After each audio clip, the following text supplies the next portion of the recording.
दोस्तों, G20 के चलते हुए एक दिन हो चुका है। आज दूसरा दिन है, तो एक दिन के अंदर क्या क्या निर्णय ले पाए, यह सभी जानकारी आपको हम बताने वाले हैं। G20 की सबसे बड़ी चुनौती के आगे नहीं झुका भारत।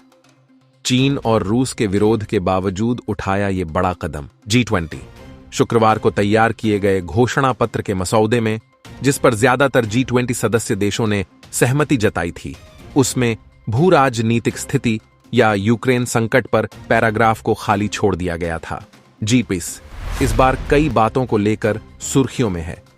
शनिवार को इसकी शुरुआत के दौरान जहां भारत ने अफ्रीकी यूनियन को इसका सदस्य बनाने की वकालत की, तो वहीं दूसरी तरफ भारतीय पक्ष ने रूस यूक्रेन संकट पर गतिरोध को तोड़ने के प्रयास में नेताओं के घोषणा पत्र के लिए G20 सदस्य देशों के बीच एक नया मसौदा सर्कुलेट किया।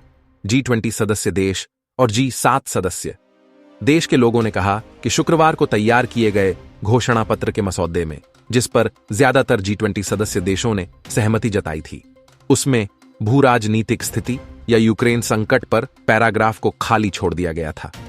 इन देशों के नेताओं की माने तो G20 के वार्ताकारों ने मसौदे में 75 अन्य पैराग्राफों पर एक समझौता किया था, जिसमें जलवायु परिवर्तन के लिए वित्त पोषण, बहुपक्षीय विकास बैंकों में सुधार और क्रिप्टोकरेंसी के विनियमन जैसे मुद्दे शामिल थे। नहीं बन पा रही है सहमति। G20 नेताओं के निजी प्रतिनिधि गुरुवार और शुक्रवार को कई सत्रों के बावजूद यूक्रेन पर पैराग्राफ पर एक समझौते पर पहुंचने में असमर्थ रहे थे। ये सत्र 6 सितंबर को मानेसर में चौथी और अंतिम शेरपा बैठक के समापन के बाद आयोजित किए गए थे। भारतीय पक्ष ने आज शनिवार सुबह अन्य G20 सदस्यों के बीच यूक्रेन मुद्दे पर मसौदा पैराग्राफ वितरित किया। अब अन्य स्टेट भी इस पर विचार कर रहे हैं। रूस और चीन का इस पर रवैया। बता दें कि रूस और चीन के नेता घोषणा के मसौदे में यूक्रेन संकट के किसी भी संदर्भ का विरोध कर रहे हैं। रूसी पक्ष ने कहा है कि वह पिछले साल के G20 शिखर सम्मेलन में नेताओं की घोषणा में यूक्रेन संकट के संदर्भ में इस्तेमाल किए गए पाठ को स्वीकार करने को तैयार नहीं है, क्योंकि जमीनी स्थिति बदल गई है। चीन ने यूक्रेन युद्ध के किसी भी उल्लेख का इस आधार पर विरोध किया है कि G20 एक आर्थिक मंच है और उसे भू राजनीतिक मुद्दे नहीं उठाने चाहिए।